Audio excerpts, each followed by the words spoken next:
Buenos días, queridos compañeros, amigos, familia de las cápsulas de gestión. Comenzamos hoy nuestra cápsula número 11. En esta ocasión está dedicada a las finanzas sostenibles, unas finanzas al servicio de un desarrollo responsable. La misma será impartida por el doctor Guillermo Badía de la Universidad de Deusto, en España. Es la primera vez que un profesor de esta universidad participa con nosotros en una de las actividades de nuestro proyecto. Por lo tanto, le damos la bienvenida a nuestro colectivo, le damos la bienvenida a nuestro país. Estoy segura que sus enseñanzas serán muy bien recibidas por todos nosotros. Le damos también la buena noticia a nuestro colectivo, a nuestra familia de las cápsulas, de que el día 20 tendremos otra cápsula, la número 12. Todos estaremos pendientes de su desarrollo. Y la otra buena noticia es que los días 27, 28 y 29 de abril podremos desarrollar nuestras jornadas de continuidad que hace 2 años habíamos interrumpido producto de la pandemia. Las realizaremos en La Habana y será un gran placer recibirlos, estar con ustedes, compartir, saludarnos y darnos el abrazo que bien nos merecemos. Así que los invito entonces en el día de hoy a ver esta nueva cápsula, la número 11, a esperar la del día 20 y a encontrarnos todos en las jornadas de continuidad los días 27, 28 y 29. El Ministerio de Educación Superior, la FMD y por supuesto nuestro colectivo del proyecto Intercambio de Expertos de la Unión Europea los saluda, les da la bienvenida. Muchas felicidades, que disfruten de esta cápsula. Muchas gracias, Mariela, por la presentación. Bien, buenas tardes a todos aquí en España y muy buenos días a todos y todas pues allí, ¿no? Desde Cuba. Para mí, la verdad es que es bueno, pues todo un placer, ¿no? Poder participar en este programa de cápsulas. Me gustaría también dar las gracias a la FMD, ¿no? Por proponerme participar charlando un rato, ¿no? Con ustedes acerca de las finanzas sostenibles. Bueno, pues un tema que está ganando mucha importancia ya desde hace unas cuantas décadas y que cada vez, pues bueno, se ve más a todos los niveles, ¿no? Tanto sociales como medioambientales y también de gobernanza, ¿no? De las propias instituciones. Bueno, en primer lugar me gustaría presentarme brevemente. Soy Guillermo Badía, como ha dicho Mariela, la directora. Soy profesor en la Universidad de Deusto Business School. Soy profesor de finanzas, de temas de finanzas corporativas, de mercados financieros, de dirección financiera y concretamente también soy profesor del área de finanzas sostenibles, ¿no? Soy el director, el investigador principal del grupo de investigación de finanzas de Deusto Business School y pues desde 2020 participo también como miembro del Comité de Estudios de Eurosif, que es el foro de inversiones socialmente responsables, ¿no? Bien, hoy vamos a hablar de finanzas sostenibles. El índice que vamos a seguir, este va a ser nuestro menú, nuestra guía, ¿no? Vamos a hacer una breve introducción y vamos a aclarar algunas cuestiones, algunos términos que creo que pueden generar cierta confusión, ¿no? De tal manera que todos sabremos bien de qué estamos hablando. Posteriormente contextualizaremos el tema de las finanzas sostenibles, hablaremos un poquito del pasado y del presente y veremos cómo ha sido esa evolución, ¿no? Esa transición del pasado hacia el presente con algunos datos. Veremos qué estímulos pueden estar detrás de todo esto, ¿no? Del tema de las finanzas sostenibles, de su evolución en las últimas décadas. Hablaremos un poquito sobre riesgos y su efecto, ¿no? sobre las propias compañías asociadas a la sostenibilidad. Hablaremos de performance financiera, de ese binomio rentabilidad-riesgo, cómo se puede ver afectado positiva o negativamente el rendimiento, por ejemplo, de las compañías, ¿no? Y también, pues, finalizaremos la sesión hablando un poquito de las actuaciones que están llevando los individuos, a los inversores en los mercados financieros, ¿no? Bien, bueno, como decía, para introducir el tema, me parece interesante aclarar algunas cuestiones, ¿no? Porque, bueno, cuando hablamos, cuando se escucha o escuchamos o escucháis o escuchan el tema de finanzas sostenibles, ¿no? Bueno, pues hay una serie de siglas que se suelen utilizar mucho, el tema de la ISR, la RSC, la ESG, la ASG, ¿no? Y a veces todas estas cosas, pues, bueno, pues nos pueden parecer un poco liosas, ¿no? Entonces, me parece interesante que, en primer lugar, veamos qué es cada una de estas cosas, ¿no?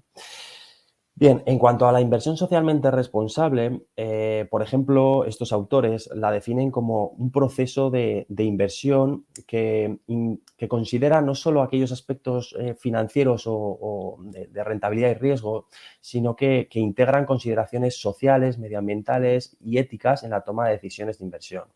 La inversión socialmente responsable, luego veremos que hay diferentes versiones o estrategias, ¿no?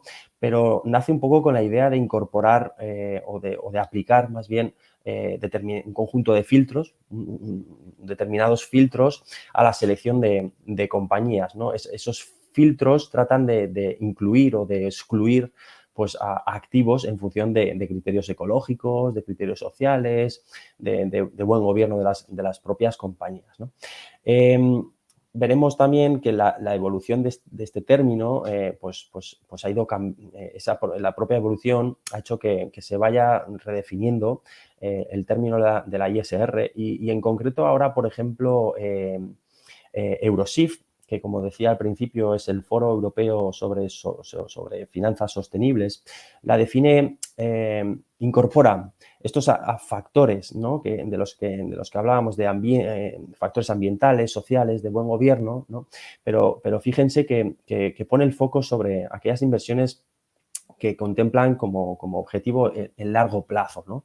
Es decir, vamos a tener en cuenta, pues, elementos ambientales, sociales y de gobernanza a la hora de tomar decisiones de inversión, y vamos a ver cómo esas decisiones o cómo esos elementos nos afectan con un enfoque más en el largo plazo y no tanto en el cortoplacismo bueno, que puede generar otro tema, otro tipo de decisiones, ¿no?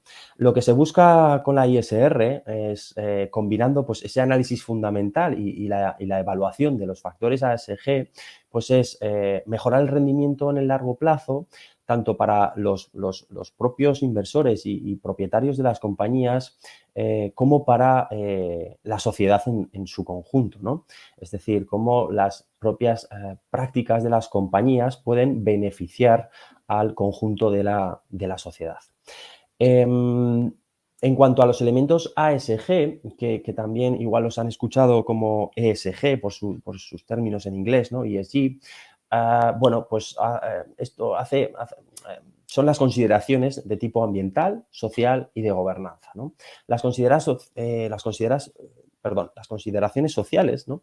Pues podrían referirse a cuestiones de desigualdad, de inclusión, de relaciones laborales, de derechos humanos, ¿no? de inversiones en el capital humano, ¿no? y en las propias comunidades. Las consideraciones ambientales, pues, ponen el foco en temas medioambientales, ¿no? En cómo pueden determinadas actividades afectar positivamente o negativamente al medio ambiente, a la preservación de la biodiversidad, a prevenir la contaminación, ¿no? a la adaptación al cambio climático. Y por último tendríamos las consideraciones de gobernanza, ¿no? del buen gobierno de las compañías o de las entidades, ¿no?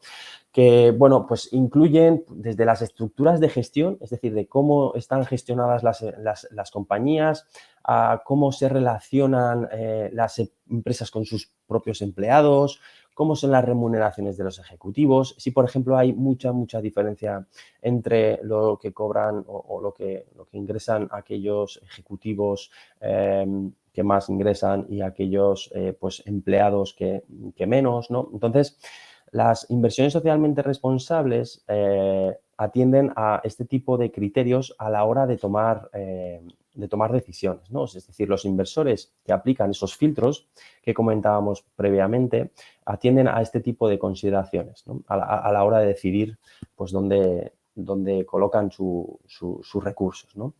En cuanto a la RSC o la CSR en inglés, ¿no? que sería la responsabilidad social corporativa, fíjense, a mí me gusta mucho esta definición que es de Bowen, ya es antigua. Bowen es uno de los padres del desarrollo de la RSC y la definió simplemente como, bueno, pues como la responsabilidad social, ¿no? de los hombres y mujeres de negocios. Por supuesto, luego esto se puede matizar mucho más, ¿no? Pero bien nos da una idea, ¿no? de qué es la RSC, ¿no? La responsabilidad social corporativa, es decir, esa responsabilidad de los hombres y mujeres de negocios para con la sociedad, ¿no?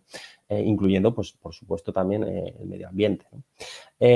La RSC, según Mann, un estudio un poquito más, bueno, un poco más reciente, según Mann, la RSC implica que las empresas no son solo responsables de sus accionistas, ¿no? de sus shareholders, sino también de otras partes interesadas, ¿no? de los stakeholders, es decir, de todos aquellos individuos con los que la empresa tiene algún tipo de relación. Freeman los define, ¿no? ¿A quiénes son estos stakeholders? Bueno, pues Freeman los define como cualquier grupo de individuos que puede afectar o ser afectado por la consecución de los objetivos de una propia compañía, ¿no? Y, por ejemplo, ¿quiénes podríamos pensar? Pues acreedores, consumidores, distribuidores, empleados, proveedores, etcétera, etcétera, etcétera, ¿no? Entonces, como decía, la RSC, pues bueno, pues trata de no solo fijarse en el rendimiento o en el beneficio de los propios accionistas de las compañías, sino que también presta atención a esos posibles beneficios o efectos con los participantes con los que la empresa se relaciona, cómo esos efectos pueden ser positivos, negativos, ¿no?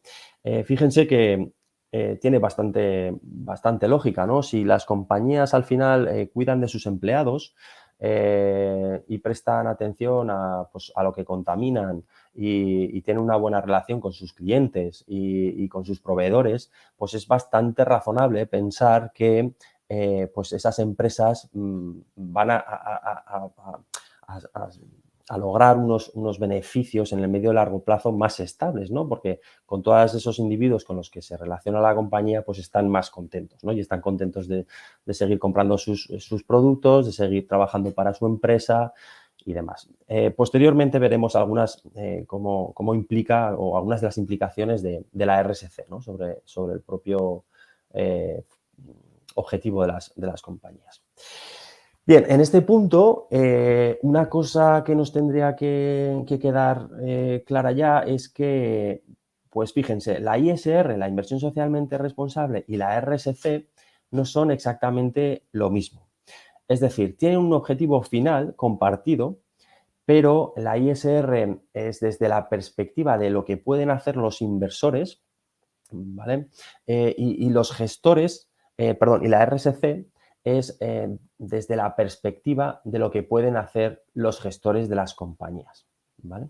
Entonces, como decía, tienen un objetivo compartido, pero el foco, el enfoque de cómo ocuparnos de esos elementos ambientales, sociales y de gobernanza es diferente, ¿sí? Uno es desde desde los inversores y otro es desde los propios gestores de las compañías.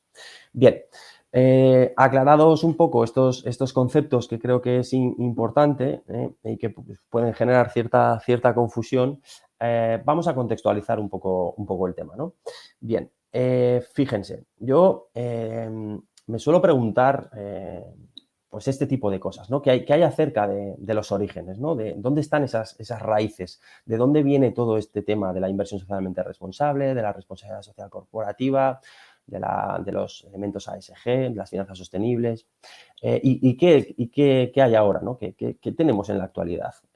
Bueno, pues hablando un poco de orígenes, me parece interesante que, bueno, pues que veamos que esta cuestión, cuando yo la planteo en un foro normalmente, pues las personas pues te suelen decir, ¿no?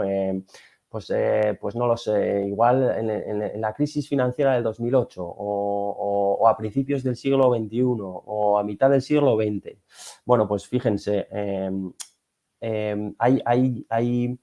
hay actos o hechos, bueno, en este caso son escritos, ¿no? De cómo los elementos relacionados con el comportamiento ético, sostenible y responsable, pues los podemos encontrar en diferentes religiones ya, hace muchos siglos, ¿no? Por ejemplo, el judaísmo tiene una gran cantidad de enseñanzas sobre el uso ético del dinero. Por ejemplo, la inversión ética también tiene su origen en la tradición islámica, ¿no? Basándose, por ejemplo, en las enseñanzas del Corán y sus interpretaciones, los inversores islámicos pues, evitan determinados tipos de inversiones. En la época cristiana medieval, pues fíjense, ya existían restricciones éticas, ¿no? Sobre los préstamos, el tema de la usura, de la Iglesia Católica. Entonces, bueno, por contextualizar un poquito, viene bien, ¿no? Saber que las finanzas sostenibles pues igual no es tan nuevo, ¿no? Es cierto que, como vamos a ver, en la actualidad, pues los individuos ya no solo toman decisiones basadas en ideales religiosos, sino que pues también hay unos ideales pues más éticos o sociales. En cuanto a la actualidad, como decía, la ISR moderna pues, se basa más en convicciones, pues, éticas y sociales de los inversores individuales. Fundamentalmente es a partir de los años 60 cuando pues, una serie de acontecimientos y de campañas sociales y de desastres medioambientales, a partir de esa serie de acontecimientos, pues los individuos empiezan a ser más conscientes de las consecuencias de las inversiones, ¿no? Por ejemplo, los movimientos antiguerra y antirracista y, por ejemplo, también pues, los desastres medioambientales del supertanque Exxon Valdez y otros muchos que ha habido, ¿no? Entonces, este tipo de acontecimientos, como digo, pues han hecho que los individuos empiecen a prestar más atención en las consecuencias de sus decisiones de inversión, ¿no? De hecho, bueno, pues deberíamos o cada vez los individuos se preguntan más qué consecuencias tiene, ¿no? ¿Qué consecuencias tienen mis decisiones de ahorro, por ejemplo? ¿Dónde estoy yo ahorrando? O mis decisiones de inversión, ¿a dónde dedico yo mi dinero, ¿no? Incluso mis decisiones de consumo, ¿no? ¿A qué tipo de compañías estoy consumiendo, ¿no? Entonces, bueno, pues este tipo de cuestiones cada vez se las hacen más individuos, ¿no? de las sociedades. Por ver un poquito la evolución de las finanzas sostenibles, de la inversión socialmente responsable, bueno, pues fíjense, por ejemplo, a mí me gustaría preguntar un poco, ¿no? Sobre ustedes qué creen, que los activos de inversión socialmente responsables han crecido, han disminuido. Bueno, seguramente se pueden hacer una idea, ¿no? Pero por ejemplo, a partir del informe de la GSIA, ¿no? A principios de 2020, la inversión sostenible mundial alcanzó los 35,3 billones de dólares en 5 grandes mercados, ¿no? Australasia, Canadá, Europa, Estados Unidos y Japón.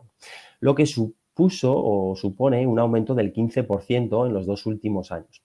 Es interesante decir que esta evolución ha sido bastante constante en los últimos años, en las últimas décadas. ¿Sí? Los activos de inversión sostenible gestionados superaron en total un total del 35,9% del total de activos gestionados, ¿no? Es decir, del total de activos gestionados, pues casi el 40% supusieron o fueron activos de inversión sostenibles, ¿no? Por poner el ejemplo de España, bueno, pues que sepan que en España los activos ASG o de inversión socialmente responsable también han ido evolucionando. De hecho, aumentaron desde 2019 a 2020 un 10%. Actualmente, pues casi 230.000 millones de euros son gestionados de manera socialmente responsable, lo que supuso un 54% del mercado, ¿no? Por primera vez mayoritariamente sostenible. Esto nos da también una idea de, pues bueno, de la relevancia que están cogiendo este tipo de asuntos, ¿no? Nos podríamos preguntar qué estímulos están detrás de todo esto, ¿no? De esa evolución de la ISR. ¿Qué elementos pueden estar provocando esta evolución, este crecimiento? Bueno, pues vamos a ver algunos y vamos a preguntarnos acerca de otros. Por ejemplo, una mayor concienciación social y medioambiental de los agentes que participan en el mercado. Hemos dicho que cada vez hay más individuos que se hacen determinadas preguntas a la hora de invertir, de decidir dónde ahorran o qué tipo a qué tipo de empresas compran, ¿no? Cómo consumen. Luego hay una cada vez mayor presión social, ¿no? Con las actuaciones de las empresas y de los inversores. Cada vez las empresas están más juzgadas de alguna manera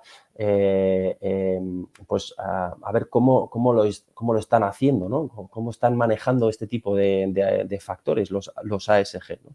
Y luego es importante también que sepamos que uno de los otros elementos que puede estar detrás de este crecimiento, pues es también un marco regulatorio cada vez más desarrollado y exigente respecto a las prácticas y políticas de las empresas y de los inversores. En concreto, en Europa, desde hace unos cuantos años se viene trabajando mucho en la taxonomía, ¿no? en definir concretamente cada uno de los términos que hay detrás de las finanzas sostenibles. Y también se está trabajando mucho en regular en regular los mercados, ¿no? En regular la información, por ejemplo, que suministran los inversores, cómo lo tienen que hacer, también cómo tienen que suministrar la información no financiera a las empresas, los inversores, por ejemplo, a dónde están invirtiendo los recursos de los que disponen, en qué tipo de empresas, ¿no? Entonces, todos estos son estímulos, ¿no? que llevan a que las empresas y que los inversores pues cada vez inviertan de una manera más sostenible, ¿no? Y aquí me pregunto yo también, ¿puede también haber algún tema de riesgos y de la propia rentabilidad? Bien, veamos. Vamos a ver algunos riesgos potenciales y cómo podrían estos afectar al valor de las compañías, ¿no?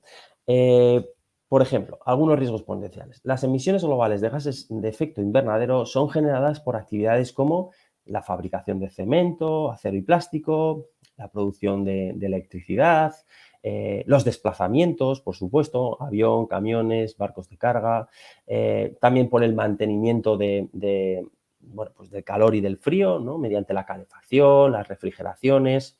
Bueno, pues fíjense que cada vez hay como una mayor presión regulatoria para frenar las emisiones de CO2, ¿no? O de efecto invernadero. Entonces, las empresas que se dedican a este tipo de industrias, pues pueden verse afectadas por esas nuevas regulaciones, lo que para ellos, para estas empresas, pues puede suponer cambios en los procesos de fabricación, con un incremento de sus costes, y eso puede ser percibido como, pues pues como un mayor riesgo, ¿no?, por parte de los inversores que invierten en esas empresas.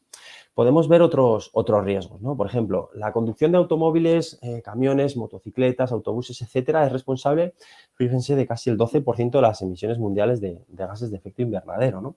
Hay algunos que ya se preguntan, pues, incluso cómo frenar, ¿no?, los turismos y las flotas por carretera. Claro, esto es un riesgo importante para, pues, todas aquellas empresas o industrias o sectores que se dedican al tema de la distribución, por ejemplo, ¿no? ¿Algún otro riesgo potencial? Pues fíjense, a mí este dato me resultó curioso, la verdad, cuando lo leí, ¿no? Bien, hay una evolución rápida, evidente, sobre la tendencia, la moda, ¿no? Ha llevado, pues, a la industria mundial de la moda a duplicar la producción de ropa en los últimos 15 años.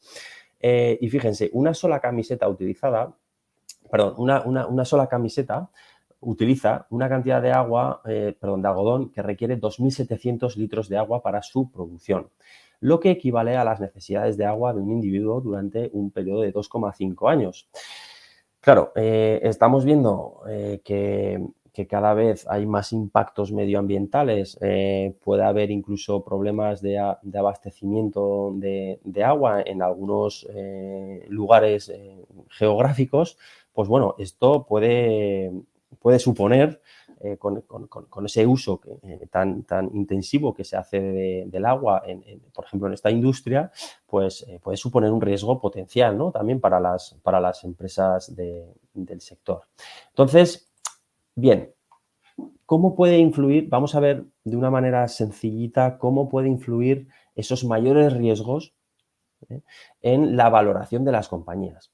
Fíjense, si los inversores identifican que determinadas industrias, como las que hemos visto antes, por ejemplo, sectores, empresas, están más expuestas a peligros, amenazas, riesgos, controversias de tipo sociales, medioambientales, reputacionales, etcétera, ¿esto qué puede ocurrir? ¿Qué les puede generar? Pues que haya un mayor riesgo, ¿no?, para estas empresas.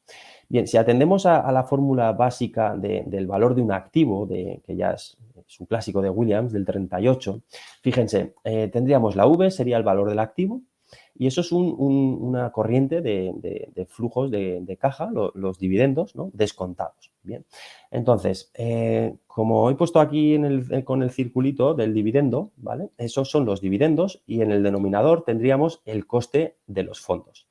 Claro, lo que ocurre es que esa K, ese coste de los fondos, se calcula, es la suma entre el título sin riesgo, tampoco voy a entrar en muchos detalles, y a eso se le suma un plus por riesgo. ¿Qué ocurre? Que si determinadas empresas o determinadas industrias, ese plus se va elevando, como pone ahí, si el plus por riesgo es alto, esa K, ¿qué le ocurre? Que va subiendo, ¿no? ¿Dónde está esa K? En el denominador.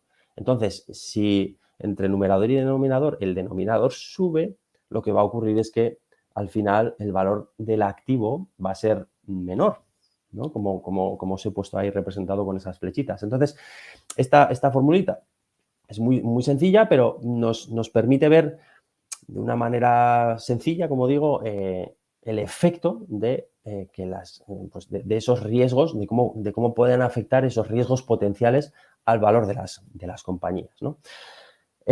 Si hablamos de algunos otros elementos que podrían estar provocando el crecimiento de la inversión socialmente responsable, pues deberíamos de hablar, por supuesto, de la performance financiera, ¿no?, de ese binomio entre rentabilidad y riesgo.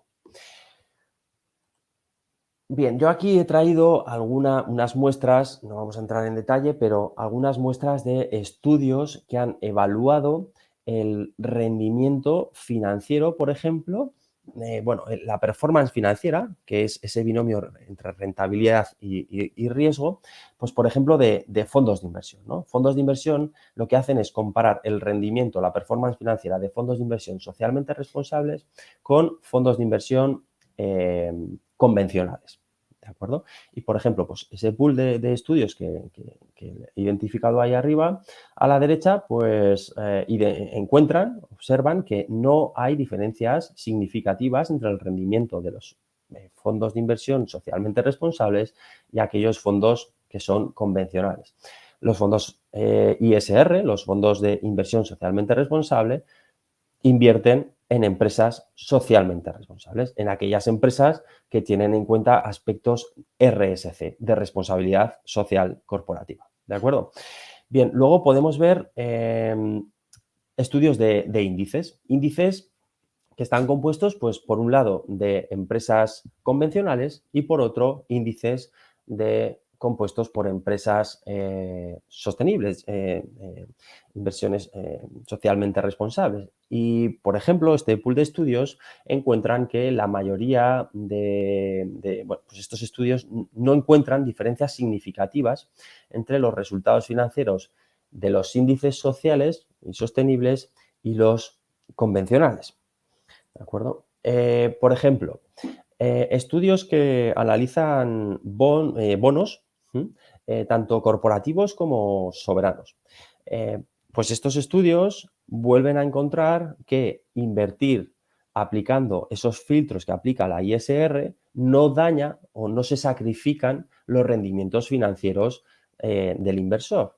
¿De acuerdo? Entonces, ¿qué es lo que ocurre? Que si un individuo identifica, como se ha identificado en la literatura de investigación, que invertir aplicando criterios sostenibles no daña el rendimiento financiero de los inversores, pues claro, un inversor al final, si puede invertir en una empresa que no contamina al medio ambiente y que cuida bien a sus empleados y que es responsable con sus clientes y con sus stakeholders que decíamos al comienzo, pues claro, en general los individuos, los inversores van a preferir invertir en esas empresas que en otro tipo de compañías, ¿no? Entonces, ese puede ser también uno de los estímulos que esté detrás de la evolución del crecimiento de la inversión socialmente responsable. Bueno, ¿cómo están actuando los inversores? Bien, esto es un poco más práctico, ¿no? Es decir, hasta ahora hemos visto pues, cómo ha evolucionado el mercado, cuáles podrían estar siendo los estímulos que hay detrás de la inversión socialmente responsable y de todo el desarrollo de las finanzas sostenibles, cómo los riesgos pueden afectar, riesgos medioambientales y riesgos sociales, cómo pueden afectar al valor de un activo. Y acabamos de hablar pues, de cómo también el binomio entre rentabilidad y riesgo pues, no se ve perjudicado para aquellos inversores que invierten de manera sostenible, ¿no? ¿Cuáles son las principales estrategias que utilizan los inversores para incluir la ISR en sus decisiones, ¿no? Bien, esta selección, estos criterios se pueden encontrar, por ejemplo, en la GSIA y Eurosif, pues también los tiene identificados y un poco incluso más detallados, ¿no? Pero bueno, algunas de las estrategias que se utilizan son la selección negativa, que igual lo han escuchado, ¿no? La exclusión. ¿Esto en qué consiste? Pues en excluir de un fondo o una cartera determinadas pues, empresas o sectores o prácticas, ¿sí? En función pues, de esos criterios ASG. Esto sería coger un pool de compañías y decir, bueno, pues estos que no cumplen con los criterios ASG, en estas empresas pues no voy a invertir. La selección positiva o el best in class lo que implica es voy a coger de las empresas que sí cumplen con la ASG, con esos aspectos de la responsabilidad social corporativa, aquellas que lo hacen mejor, ¿sí? Entonces son inversiones en sectores, empresas o proyectos seleccionados por sus resultados positivos en materia ASG en relación con comparables. Es decir, voy a coger a las mejores empresas dentro de sus sectores atendiendo a criterios ASG. Luego tenemos, digamos que la selección negativa y la selección positiva, todo esto ha ido evolucionando, ¿no? La selección negativa pues, fue un poco la primera estrategia que se empezó a aplicar, ¿no? Es decir, vamos a excluir pues, aquellos sectores, por ejemplo, que estén un poco enfrentados con la ASG, ¿no? Con la inversión socialmente responsable. Luego se desarrolló la selección positiva. Bueno, pues ahora de las empresas bien rankeadas en términos ASG, vamos a coger aquellas que mejor lo hacen. Luego, estas dos estrategias son como las primeras, ¿no?, que decía que se desarrollan.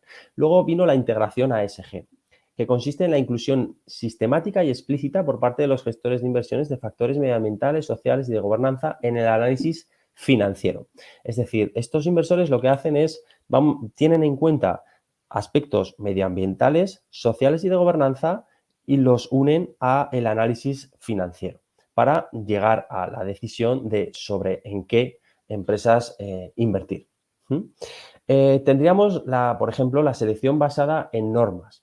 Esta, bueno, es bastante sencilla y lo que se hace es una evaluación de las inversiones atendiendo a normas internacionales de carácter mínimo, ¿no?, como por ejemplo que respeten las prácticas empresariales, como las emitidas por la OCDE, la ONU, UNICEF, ¿de acuerdo? Esto sería como otro filtro a aplicar a las empresas. Luego está la inversión temática. Aquellas inversiones bueno, que están específicamente relacionadas con la sostenibilidad. Por ejemplo, empresas de sectores de la energía limpia, de la tecnología verde, agricultura sostenible, ¿de acuerdo? Esta sería la inversión con temas sostenibles. Luego estaría la inversión de impacto, que es muy parecida a la inversión con temática sostenible, pero que además de querer resolver problemas sociales y medioambientales, el inversor espera un rendimiento financiero. O sea, no solo tiene en cuenta aquellos elementos que quiere resolver como problemas sociales y medioambientales, sino que además espera obtener un rendimiento financiero. En cualquier caso, estas estrategias, ahora vamos a ver una última, se pueden dar cuenta de que al final, pues, están muy relacionadas, ¿no?, entre todas ellas. Bueno, pues son diferentes tipos de estrategias que se han ido desarrollando con el tiempo y que, bueno, pues que seguramente dentro de unos años, pues todo este tipo de estrategias, pues habrá más, ¿no? Se seguirán desarrollando. Luego hay una que es el compromiso empresarial, la actuación de los accionistas. Esto es el conocido engagement, que es, bueno, pues esta es una de las últimas que es como que se ha establecido, y es que los accionistas usan su propio poder cuando tienen unas cuotas importantes del accionariado, ¿no?, pues para influir en el propio comportamiento de las compañías, ¿no? Incluso, pues, como pongo ahí, a través de la participación directa de las empresas, la presentación de propuestas a los propios accionistas y el voto, bueno, pues, que guía las directrices de la compañía hacia aspectos ASG. En cualquier caso, todo esto en la práctica, los inversores, pues bueno, suelen utilizar una combinación de varios tipos de estrategias. Es decir, no solo utilizan una, sino que luego esto en la práctica, pues los inversores aplican diferentes tipos de filtros. Es importante que sepamos que modifican sus estrategias aplicadas a lo largo del tiempo, ¿de acuerdo? Es decir, no tienen por qué mantener siempre el mismo tipo de estrategias, y también aplican estas estrategias no solo a un tipo de activo, como podríamos pensar en una empresa, sino a otros tipos de activos, como les indicaba en las diapositivas de la performance financiera, ¿no? Es decir, este tipo de estrategias también se aplican, por ejemplo, a bonos, tanto corporativos como soberanos, ¿no?, a los bonos de los países. Entonces, es interesante saber que los inversores, pues, aplican este tipo de estrategias o de filtros no solo a empresas, sino también a bonos. Bien, algunos datos, no sé si se ve muy bien esta diapositiva, pero bueno, simplemente esto era, pues, para recoger un poquito que pudieran ver, ¿no?, pues, algunos de los datos de cómo, pues, las diferentes estrategias son implementadas por los inversores de diferentes regiones, ¿no? Podemos ver, por ejemplo, Europa, en Canadá, bueno, Australia, etcétera, y vemos cómo, pues, en cada una de las regiones, pues, se aplican los inversores aplican un tipo de estrategia más activamente, ¿no? Y bueno, mi presentación concluye aquí. Espero que, bueno, que les haya servido como una introducción al mundo de las finanzas sostenibles. Espero haberles aclarado un poco algunas ideas, algunos conceptos y contextualizado el tema mediante pues, un poquito esa evolución y esos datos. Pues bueno, también que hayan aprendido un poco sobre aquellos estímulos que pueden estar detrás de esa importante evolución. Y bueno, y por supuesto, pues nada, quedo a su disposición pues para cualquier comentario o consulta que quieran realizarme. Buenas tardes a todas y buenas tardes a todos. Muchas gracias, Guillermo, para esta conferencia estupenda. Me ha resultado muy interesante y descubrí mucho sobre las finanzas. Estoy seguro que todos los participantes también aprendieron mucho sobre el tema.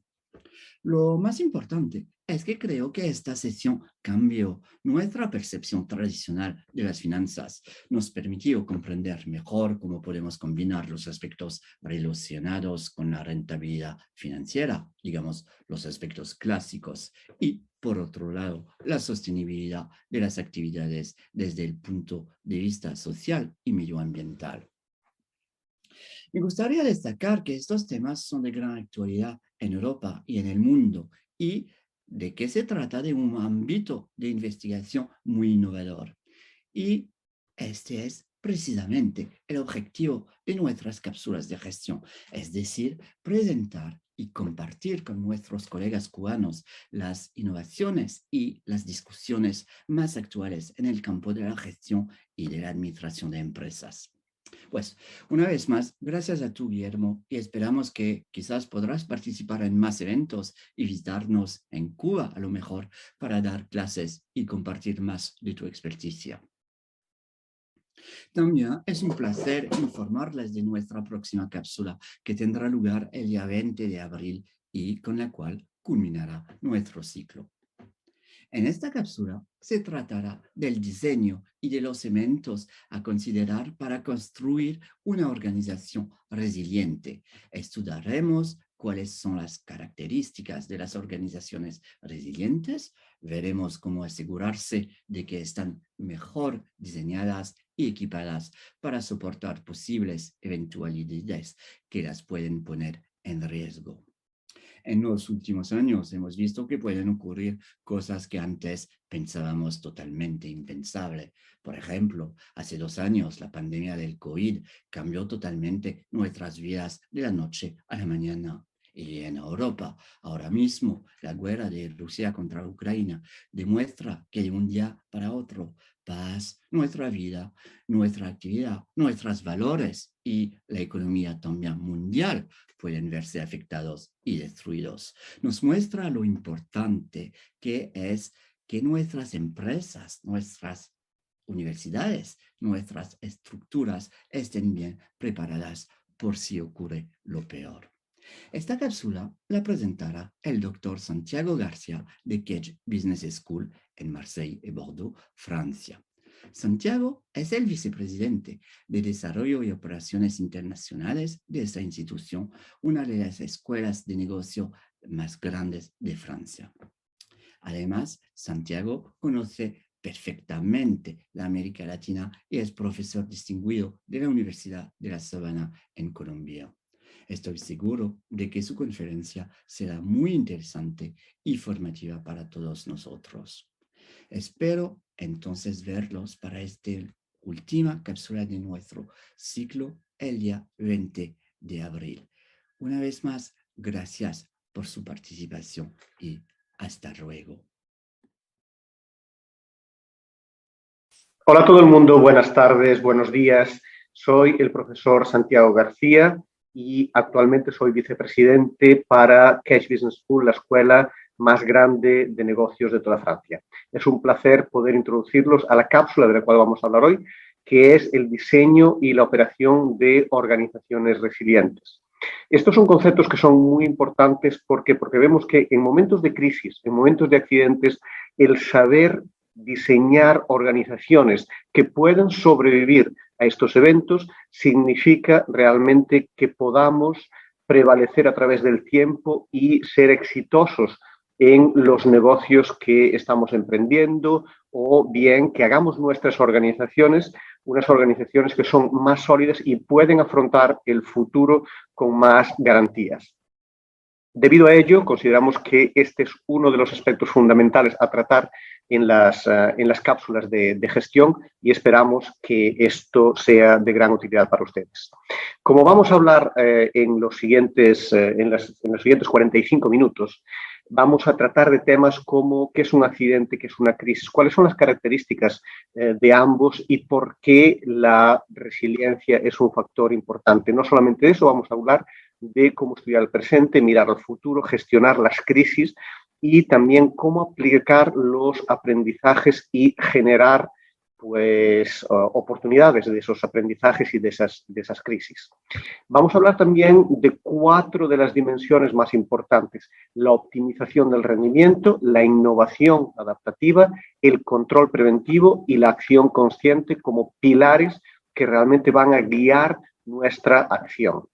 Finalmente, una de las cosas que vamos a hablar también, que es muy importante, es cómo cuantificar y cuáles son los elementos en los cuales vamos a basar nuestra toma de decisiones. Entonces, tenemos que hablar del concepto de liderazgo, la conciencia situacional, la innovación y la creatividad, lo que son las posturas proactivas de cara a anticipar esos determinados challenges, determinados retos que nos pueden acompañar en nuestra empresa.